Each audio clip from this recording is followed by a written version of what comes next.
On the 3rd of March 2021, Sarah Everard was reported missing. Her disappearance deeply resonated with women across England, and memorials were organised in her memory.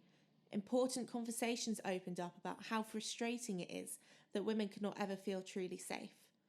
Confirmation of Sarah's death has inspired women to try and reclaim the streets once and for all.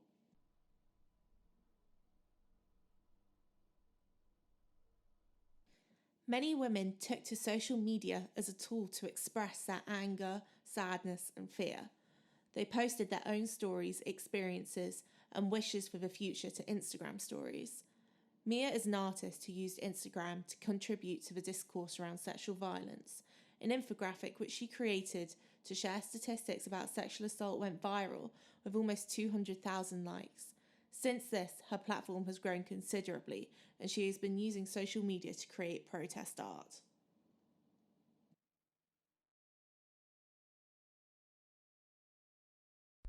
The original intention was just to try and educate the people that were in my bubble with what the facts were, because I kept seeing everywhere all of the posts saying like this is how many people are getting sexually assaulted or raped or whatever it was, but there wasn't anywhere that put all of the information together. And I have a really visual memory, so when I look at things, it's much easier if I have it drawn out. So I drew it intentionally, just having it so that it was something that my friends could look at, we could talk about, just trying to educate the bubble around me, and then it began to take off. So then it became an intentional tool to educate way more people. But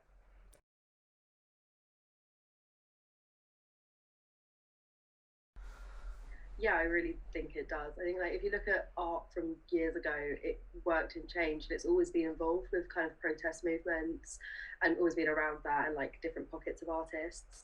But with this post, my account went from having 200 followers to having 2,500. Um, and since then, I've had people like Kill the Bill Official and loads of other people message me asking me to get involved, creating content for them for whatever's going on at the moment and creating protest art. It's been shared globally. But since it's happened, I now have a massive platform. And because I've started to create more art that's to do with it, because that's what my followers followed me for, it means that loads of it's getting way more reshared. But yeah,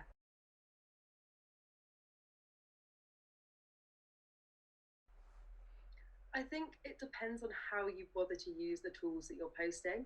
If you're posting it and you're posting things that you kind of have no interest in and you're posting it passively, you're not engaging with the people or not intending to, then it can just be a passive way.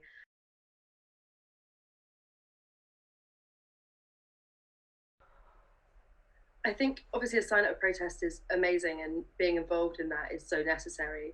But a sign at a protest has to be seen by the people that are there or it has to be captured by a journalist and therefore shared.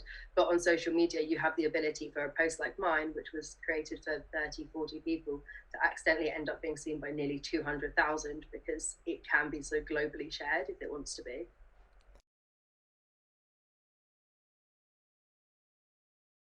I think that the physical protest is so good for creating the energy, but having that kind of virtual ability to process information and share with different communities and backgrounds means that you can almost access people who don't want to be involved in it because it can be shared. But whereas if you go to a protest, you have to be actively engaged within that subject to be able to want to go to a protest or be reading the kind of news outlets that are going to show you that these things are happening.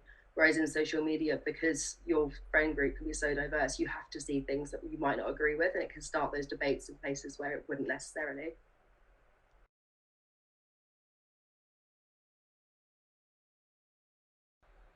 I think it can be. I think it's really interesting to look at the way that women get treated, both physically and virtually, because I had people messaging me from death threats to telling me I'm stupid, misogyny, sexism, like anything that they could throw because they didn't like my opinion, they didn't like what I had to say, or they didn't believe it, whatever their problem was with it. And that obviously is quite threatening and quite scary, but they don't know where I live other than in the UK. They don't know those things. Whereas obviously the physical form of protest is so much more damaging because you can get arrested, you can get like hurt, you could be followed, and there is the like physical risk to yourself. But at least with a virtual space in form of protest, you can anonymize yourself to a degree.